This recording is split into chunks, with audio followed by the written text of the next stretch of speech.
Hello students, मैं doctor करुणा गौर BSc second year के लिए सिलेजिनेला को ही आगे कंटिन्यू करूँगी।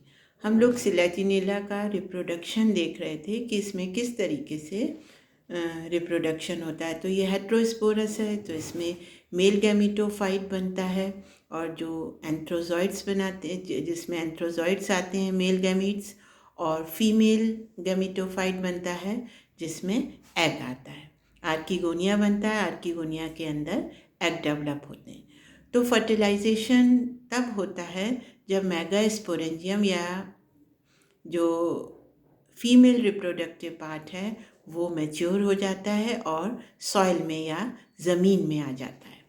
अब इसके बाद जब मेल और फीमेल मिलते हैं, मेल एंथ्रोजॉइड और फीमेल एग, तो इसमें फर्टिलाइजेशन की प्रक्रिया होती है, निषेचन की प्रक्रिया होती है और जाइगोट बनता है।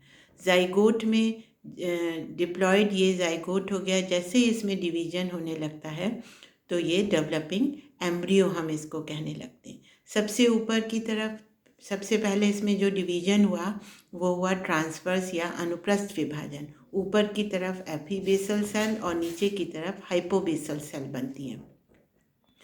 एपीबेसल सेल ऊपर वाली जो सेल्स हैं ये सस्पेंसर बनाती हैं और नीचे की जो हाइपोबेसल सेल्स हैं ये एम्ब्रियोनल सेल्स होती हैं।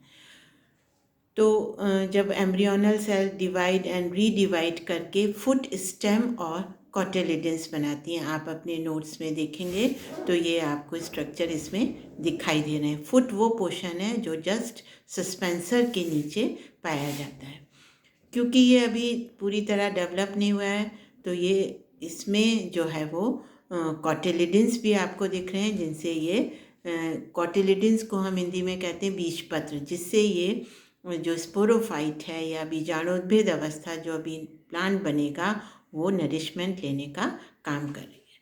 फिर इसमें अगली स्टेप में आप देखेंगे तो ये डेवलप होने लगा फुट सीटा नहीं, फुट स्टेम और कॉटिलिडन्स में, और इसमें फिर जो है राइजोफोर बनने लगे। राइजोफोर से रूट निकलने लगी। कॉटिलिडन्स जो हैं वो धीरे ख़त्म हो गए और धीरे धीरे जो है वो ग्रीन लीव्स बनने लगी।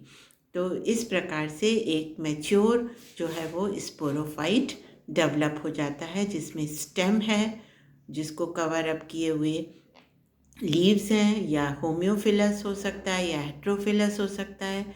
इसमें स्टेम से अंडरग्राउंड निकलते हुए राइजोफोर हैं जिनमें रूट्स निकलती हैं जो खनिज लवण और जल के अवशोषण का काम करती हैं, और मेन फोटोसिंथेसिस का काम ग्रीन लीव्स और स्टेम कर रहे हैं।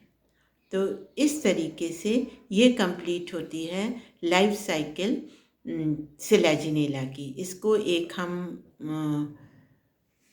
डायग्राम के फॉर्म में देखें, लाइफ साइकिल डायग्राम के फॉर्म में देखें तो आप अपने नोट्स में देखिए कि ये सिलेजिनेला में वेजिटेटिव प्रोपोगेशन भी होता है, रिप्रोडक्शन होता है, कायिक जनन भी होता है और सेक्सुअल रिप्रोडक्शन। कायिक जनन में हमने देखा फ्रेगमेंटेशन, डॉर्मेंट बर्ड्स हो सकती हैं, बुलबिल्स हो सकते हैं या ट्यूबर्स। ट्यूबर्स अंडरग्राउंड हैं, बुलबिल्स स्टेम में लगी हुई कलिकाएं हैं।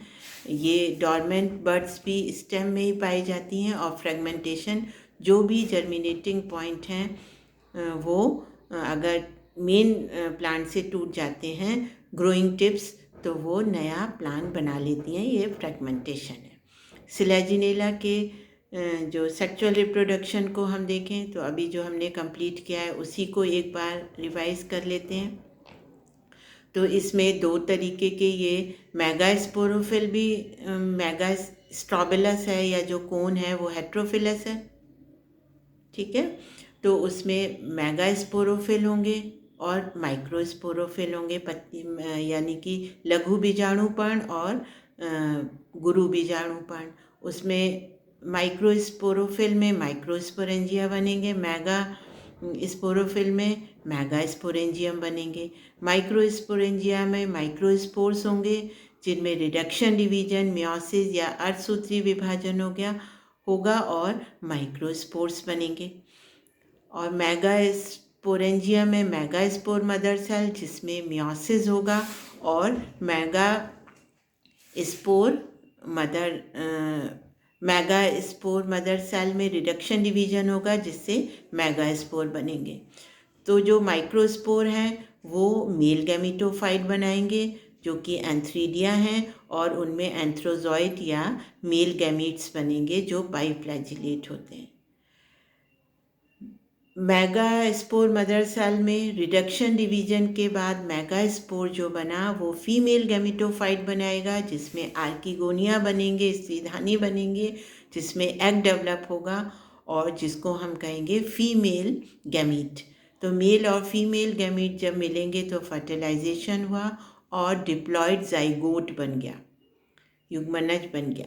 अब इसके बाद जो जाइगोट बना, अब ये जाइगोट में डिवीजन होने लगते हैं और ये एम्ब्रियो बनने लगता है। एम्ब्रियो से फिर ये डेवलप करके यंग स्पोरोफाइट या नया सिलेजिनेला का प्लांट बना लेते हैं और ये डिप्लॉयड या स्पोरोफिटिक जनरेशन का होता है, बीजाणुोद्भिद अवस्था का होता है।